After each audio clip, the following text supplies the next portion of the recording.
বছরের সবচেয়ে শ্রেষ্ঠ রাত হলো লাইলাতুল কদর। কোরআনে হাকিমে সূরা দুখানের 3 এবং 4 নম্বর আয়াত যদি আপনি দেখেন, আল্লাহ রাব্বুল আলামিন ইরশাদ করেছেন, ইন্না আনজালনাহু ফি লাইলাতিন মুবারাকাহ ইন্না কুন্না মুনজিলিন ফিহা ইউফরাকু কুল্লু আমরিন হাকিম। আল্লাহ বলেছেন, আমি নিশ্চয় কোরআনকে নাজিল করেছি, অবতীর্ণ করেছি একটি বরকতময় রাতে। কোন রাতে বরকত নাজিল করেছেন আল্লাহ তাআলা? বরকতময় রাতে কোরআন নাজিল করেছেন আল্লাহ বলেছেন। আর এই বরকতময় রাতটা কোন রাত যে রাতে কোরআন নাজিল হয়েছিল? শবে কদর। কোনো সন্দেহ আছে? কারণ কোরআনের আরেক আয়াত বলছে, ইন্না আনজালনাহু ফি লাইলাতিল কদর, আমি কোরআনকে নাজিল করেছি যে রাতে, সেটা হলো লাইলাতুল কদরে। তাহলে লাইলাতুল কদরে আল্লাহ কোরআন নাজিল করেছেন। আর সূরা দুখানে বলেছেন, আমি একটি বরকতময় রাতে কোরআন নাজিল করেছি। তাহলে এখানে বরকতময় রাত বলতে যে লাইলাতুল কদরকে বোঝানো হয়েছে, সেটা দিনের আলোর মতো পরিষ্কার। ঠিক কিনা বলেন? এরপরে আয়াত আল্লাহ বলেছেন, ফিহা ইউফরাকু কুল্লু আমরিন হাকিম, এই বরকতময় রাত যে রাতে কোরআন নাজিল হয়েছে অর্থাৎ লাইলাতুল কদর, সেই রাতেই সমস্ত গুরুত্বপূর্ণ হিকমাপূর্ণ বিষয়গুলো সব ধার্য হয়ে থাকে, নির্ধারণ হয়ে থাকে। এই আয়াতের আলোকে বোঝা যায় মানুষের ভাগ্য সারা বছরের যেটি লিপিবদ্ধ হওয়ার কথা, সারা বছরের যে বাজেট হওয়ার কথা, সেটা হয়ে থাকে লাইলাতুল কদরে, শবে কদরে। বছরের সবচেয়ে শ্রেষ্ঠ রাত হলো লাইলাতুল কদর, যেই রাতে আল্লাহ তাআলা বান্দার ভাগ্য ঠিক করেন। এই রাতে যে ভাগ্য আল্লাহ নির্ধারণ করে থাকেন, সেই নির্ধারণটা যেন আমাদের অনুকূলে হয়, সেই নির্ধারণটা যেন আমাদের জন্য কল্যাণকর হয়। আল্লাহ যেন আমাদের ভাগ্যে ভালো কিছু লেখেন, খারাপ কিছু যেন না লেখেন। আল্লাহ যেন তাকদীরে আমাদেরকে ভালো কিছু দেন, মন্দ কিছু থেকে বাঁচিয়ে রাখেন। সেজন্য আমরা সবাই কামনা করি কি করি না? দ্বিতীয় কথা হলো, ভাগ্য নির্ধারণের জন্য একটা রাত মসজিদে গিয়ে ইবাদত বন্দেগী করলেই আমার ভাগ্য নির্ধারিত হয়ে যাবে বা ভাগ্য ভালো কিছু লেখা হয়ে যাবে ভাগ্যে, এরকম কোনো কথা কোরআন বা হাদিস থেকে পাওয়া যায়? কোরআন হাদিসে কি পাওয়া যায়? সূরা নাহাল আয়াত নম্বর 97। সূরার নাম সূরা নাহাল, আয়াত নম্বর কত? 97। আল্লাহ রাব্বুল আলামিন ইরশাদ করেছেন, মান আমিলা সালিহাম মিনকুম মান আমিলা সালিহাম মিন যাকারিন আও উনসা ওয়া হুয়া মুমিন। পুরুষ হোক আর নারী হোক, যে কোনো ব্যক্তি যদি ঈমানদার অবস্থায় ভালো কাজ করে, পুরুষ হোক কিংবা মহিলা, যে কেউ যদি ভালো কাজ খুঁটে খুঁটে খুঁটে নেক আমল করে, ভালো ভালো নেক কাজ, কোরআন হাদিসে নির্দেশিত কাজ, আল্লাহ যা করতে বলেছেন, রাসূল সাল্লাল্লাহু আলাইহি ওয়াসাল্লাম যা করতে বলেছেন, যদি সে কাজগুলো করে, এমত অবস্থায় করে যে সে ঈমানদার, অর্থাৎ ঈমান থাকতে হবে, ঈমান আছে এই অবস্থায় যদি নেক আমল করে, তাহলে কি হবে? আল্লাহ বলেছেন, ফালানুহাইয়ান্নাহু হায়াতান তাইয়্যিবাহ, তাহলে সেই পুরুষ সে নারীকে আমি পবিত্র জীবন দান করব। কি জীবন দান করবেন বলছেন আল্লাহ? পবিত্র জীবন দান করবেন।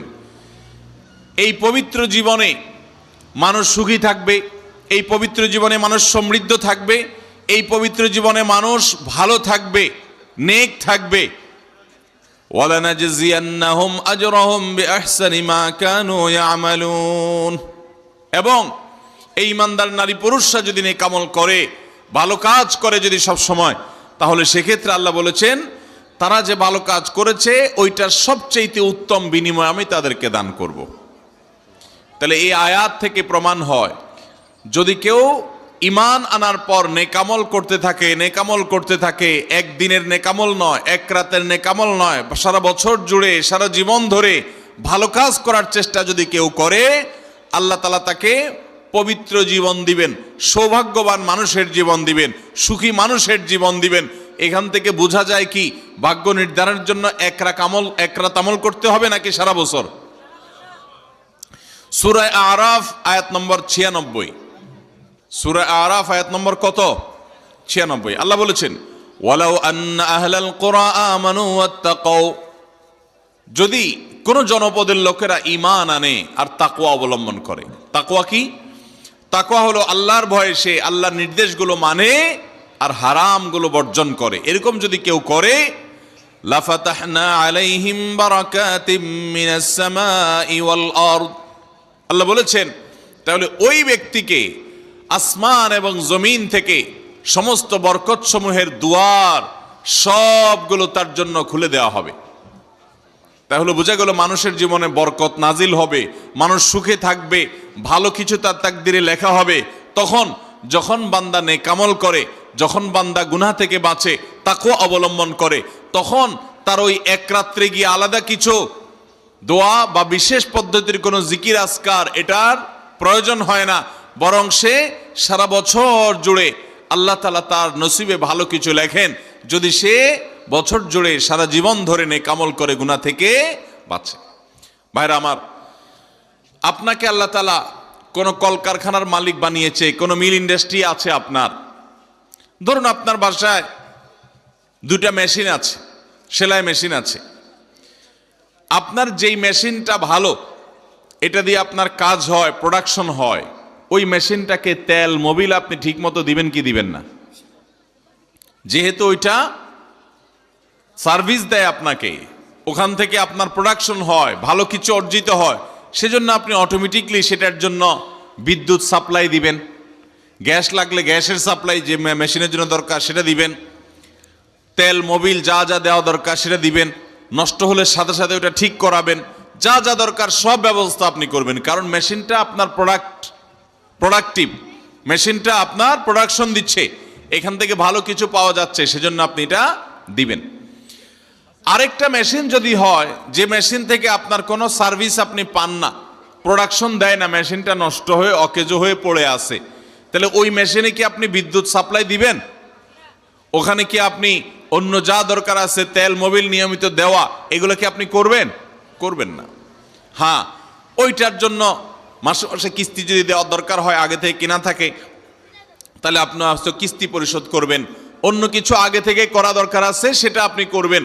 আল্লাহ রাব্বুল আলামিন ঠিক একইভাবে তার যে বান্দারা তার অনুগত থাকে, তাকওয়া অবলম্বন করে, হারাম থেকে বাঁচে, গুনাহ থেকে বাঁচে, ফরজ কাজগুলো করে, আল্লাহ তাআলা তার সেই বান্দাদের জন্য ভালো কিছু তাদের তাকদীরে লিপিবদ্ধ করেন, তাদের জন্য নসিবে ভালো কিছু রাখেন, তাদেরকে সুখের জীবন দান করেন, সৌভাগ্য দান করেন, আল্লাহ তাআলা প্রকৃত প্রশান্তি মনের সেটা দান করেন আল্লাহর ইমানদার এবং নেককার বান্দাদেরকে, আমলে সালেহ কর্মওয়ালা বান্দাদেরকে, মুত্তাকি পরহেজগার বান্দাদেরকে। আর যারা আল্লাহর এই আনুগত্য করে না, যারা আল্লাহ রাব্বুল আলামিনের প্রতি ঈমান আনে না, যারা নেকামল করে না, যারা তাকওয়া অবলম্বন করে না, এই মানুষগুলো তাদেরকে আল্লাহ তাআলা ওই দুনিয়াতে বেঁচে থাকার জন্য, দুনিয়া সিজনুল মুমিন ওয়া জান্নাতুল কাফির হাদিসে আসছে, দুনিয়া হলো ইমানদারের জন্য জেলখানা, আর কাফিরের জন্য, ইমানদারের জন্য হলো জেলখানা, আর কাফিরের জন্য জান্নাতের মতো যা খুশি করতে পারে। আল্লাহ তাআলা তাকে কিছু রিজিক দিয়ে বাঁচায় রাখেন, কিন্তু এই রিজিকের কোনো মূল্য আল্লাহর কাছে নাই। নবী করিম সাল্লাল্লাহু আলাইহি সাল্লাম বলেছেন, যদি দুনিয়া এবং দুনিয়ার মধ্যে যা কিছু আছে